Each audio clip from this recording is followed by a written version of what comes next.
I'm going to try a segment right now, inventing it on the spot. The Unfiltered Truth with Sam I Am. On the state of M&S and the pitching in specific. So, obviously, just like everyone that was there last night, I am exhausted, although I only stayed for game one. But just want to give props to everybody before we get into this for making last night happen. Obviously, the umpires on last minute notice getting there. That's props to Eddie and props to Carlo.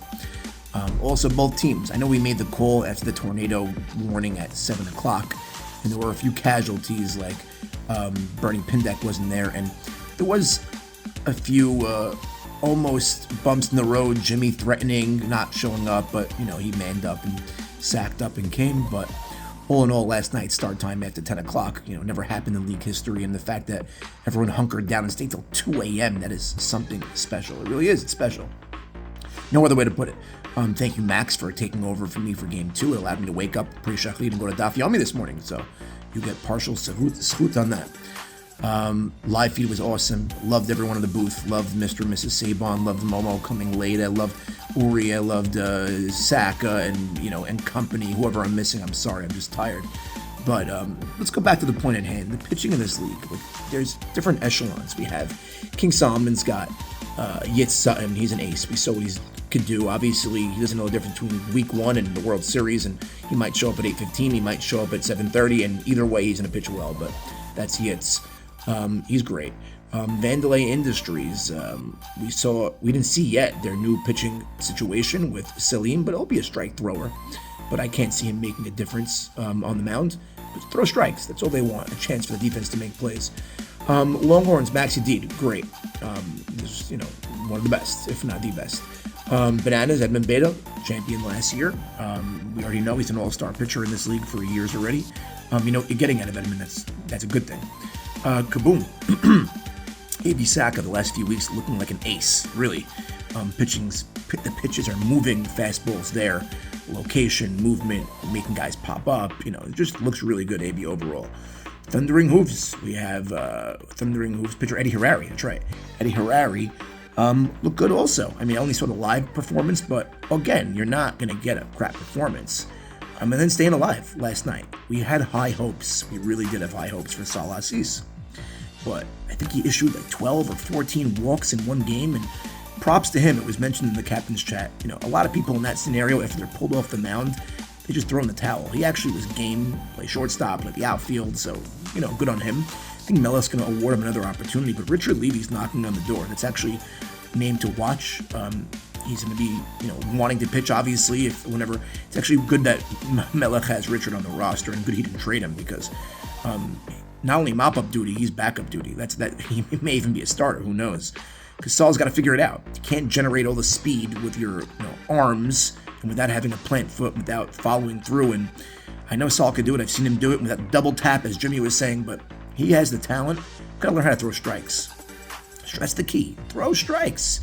You get ahead 0-2, then go fire back and try to blow the guy away. We saw you strike out Sammy Soria. That was impressive, but when you walk 14 or 12 guys, whatever it is, in a game, that's just unacceptable. I think Max told me yesterday, last year, A.B. Saka and Yitz Sutton had a total of less than 14 walks on the season between the both of them, let alone in one game. So that just is unacceptable. It won't fly, but he'll be all right, I think. But then Uri Adler is chirping, saying he'll have games where he strikes out 11 guys, and he'll have games where he walks 4 guys. You just got to tone it down. Take a step back, take a deep breath, get strike one over. That's the key. Maybe develop some sort of slower pitch, a change of mid-tempo, whatever. I'm not giving advice. Maybe I am, but I just want to see the success of all the young pitchers. But overall, league looks awesome so far. A lot of fun. Just let's look at the records real quick. Let me just pull up my schedule right now here. Right now, 3-1 Kaboom. They're a legit team. They're a legit team. Vandalay Industries played half their season. It's saying they're 3-3. Jury's still out. 3-3, and they could easily be 0-6, easily be 5-1. But let's all see what happens when Salim's on the mound for them. Refuah Shalema Ben Hamu, by the way, in a boot. Inspirational quote I saw on Instagram. Let me read the quote for everybody that didn't see it. Hold on, I'm pulling it up.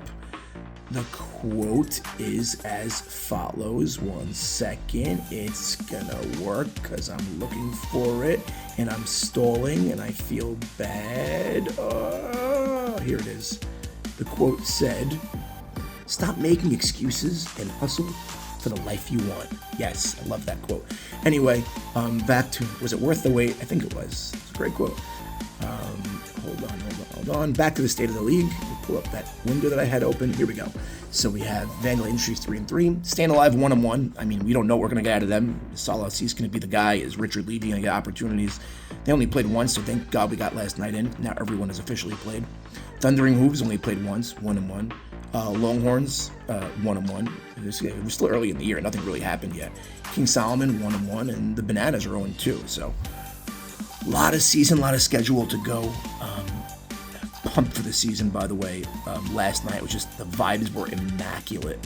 Everyone there, the crowd was electric. The live stream had like 400 viewers this morning. Highlight packages are elite. Pat myself on the back. They really are good. And it's going to be fun. This has been Sam. It's been real. And I'll see you all tomorrow night because we are off tonight. And the weather looks good tomorrow night.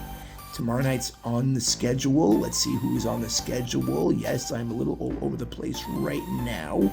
Tomorrow is July 10th. July 10th is Texas Longhorns, Maxi Deed versus the Bananas. So, good matchup. You have Edmund Beta versus Edmund. Edmund Beta versus Max. Sorry, I'm on no sleep. Edmund Beta looking for his first dub, and Maxi Deed, his first time unannounced since winning the World Series. Mabruk, Big Red, Big W. Exciting times. And by the way, just a quick update. Hank is in China, so we'll be doing a Chronicles hopefully when he gets back. We did reconcile our differences. Just spoiler alert, we will be recording again. And over and out.